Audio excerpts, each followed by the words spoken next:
Hello everybody. I, Dr. Mrs. Manju Kohli, welcome you all to my channel Excel in English.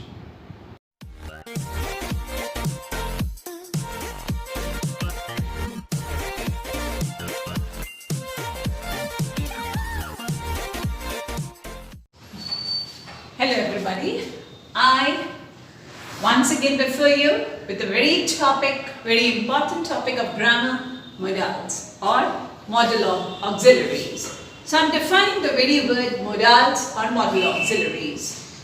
They are the helping words which are used to before main verbs to express permission, possibilities, ability, obligations, compulsions, wishes, necessity, request, and above all, duties also. Once again I repeat, what are modals? Modals are the helping verbs which are basically used before the main verbs to express permissions, possibilities, obligations, abilities, request. It also shows prohibitions, it also shows compulsions, and it also shows wishes and duties also.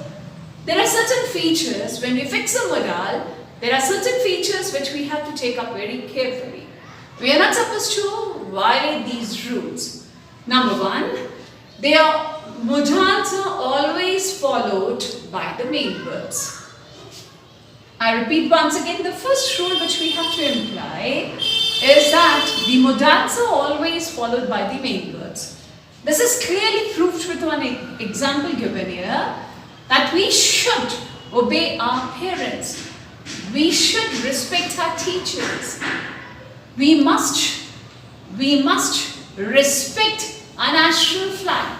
These are some of the modals, some of the examples which I am giving you, which clearly shows that modals are always followed by the main verbs.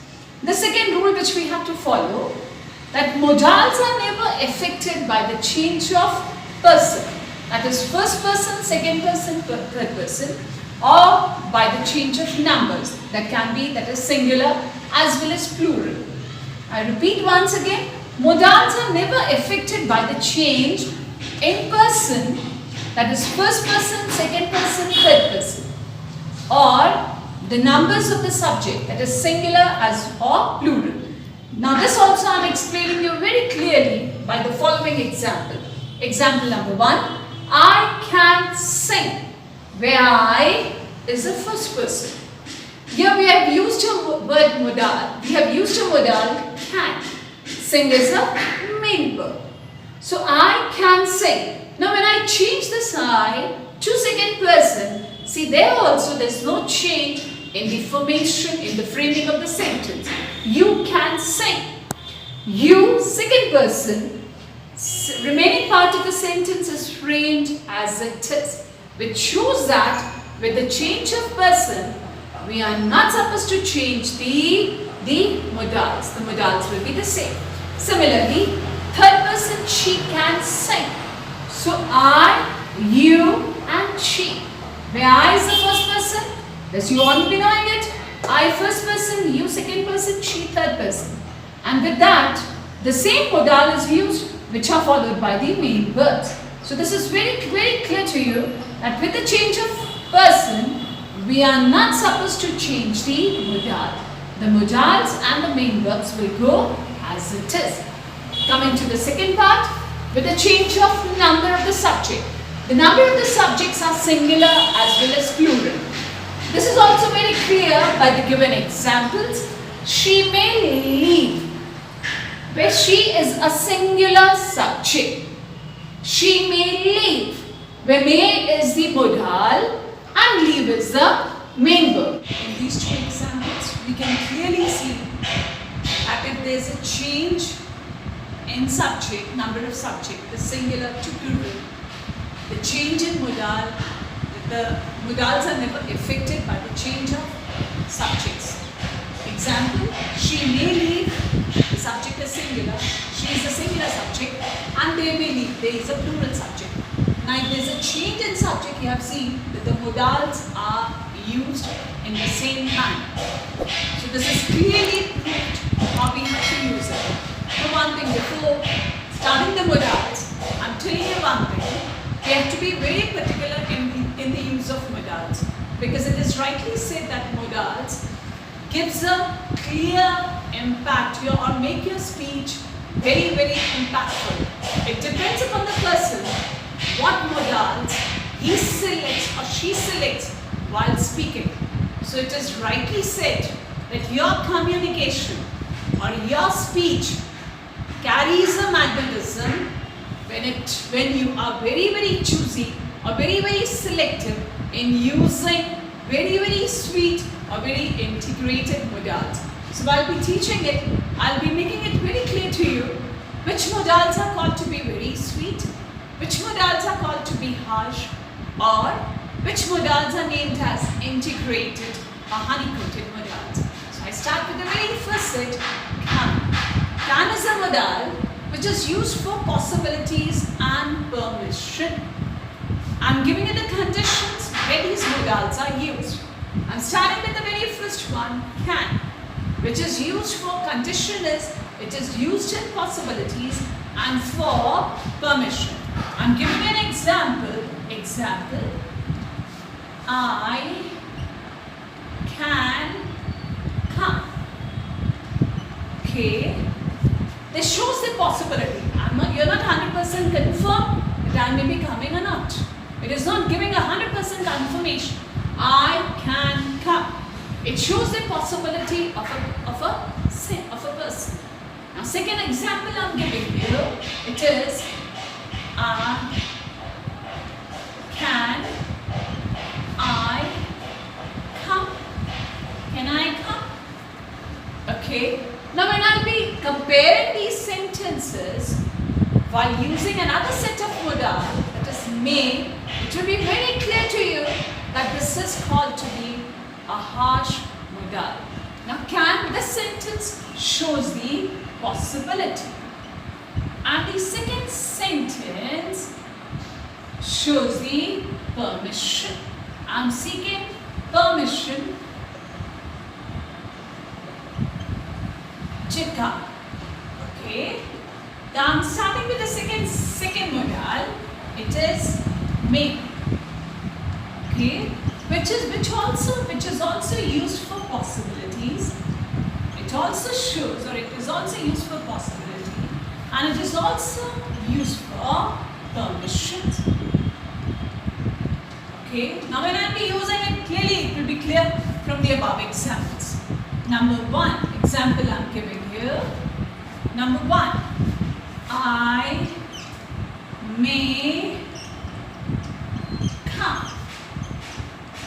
See, now when I am speaking both the sentences, it will be very clear to you which sentence carries more sweetness to the person, to the listener. Number one, I can come and I may come. Clearly proves that may is a very sweet modal. Okay, and by using it, it gives respect to the person who's listening to these types of sentences. Number two, may I come? May I come in? Okay.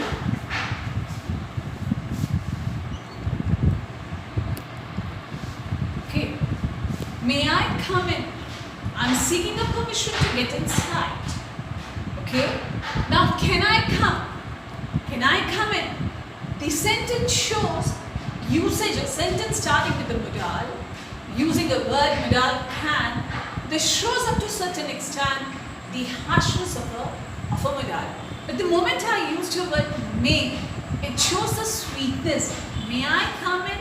It shows, it gives honor and respect to the person from whom we are seeking permission to get inside. So this shows that yes, with the use of these modals, it adds magnetism to our personality. So let us be selective in using these modals. I'm starting with third one. Third modal which I'm using is will. Okay, will is only used for possibilities.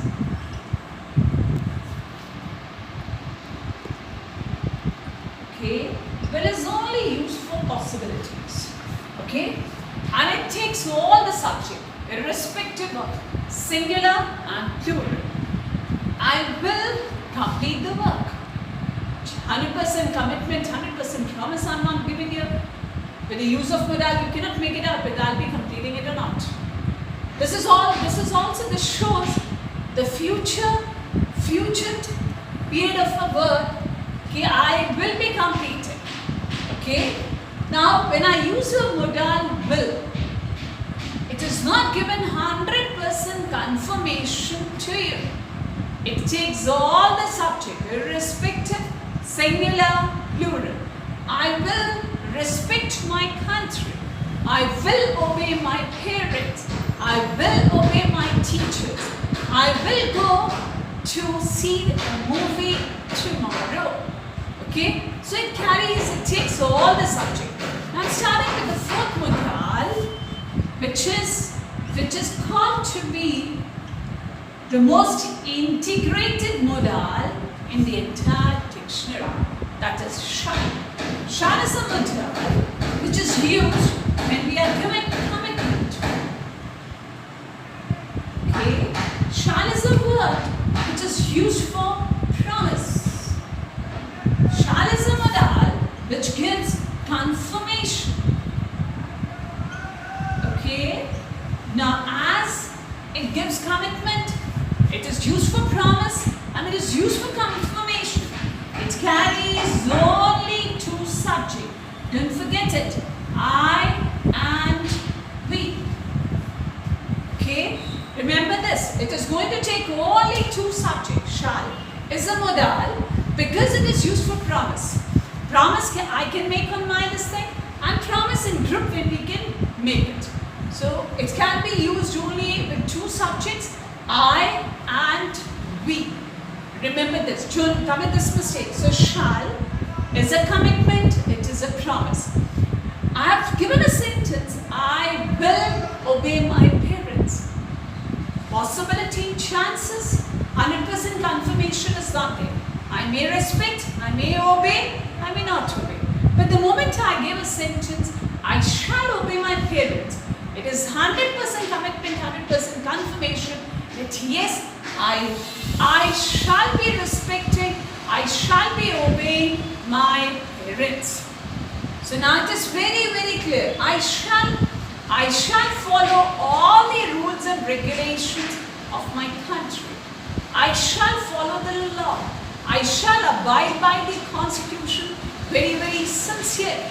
Now, no need of adding a word sincerely, because you have already used your word shall. It shows that you've already committed towards your country.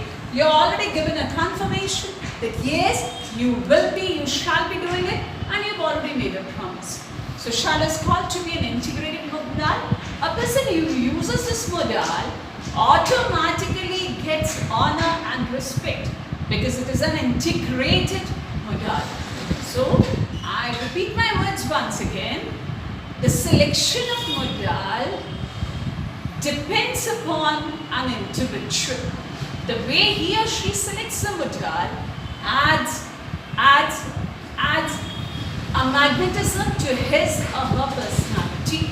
So please be choosy, please be selective in using the modal. Okay. Thank you. The remaining part will be continued in the next video. Thank you.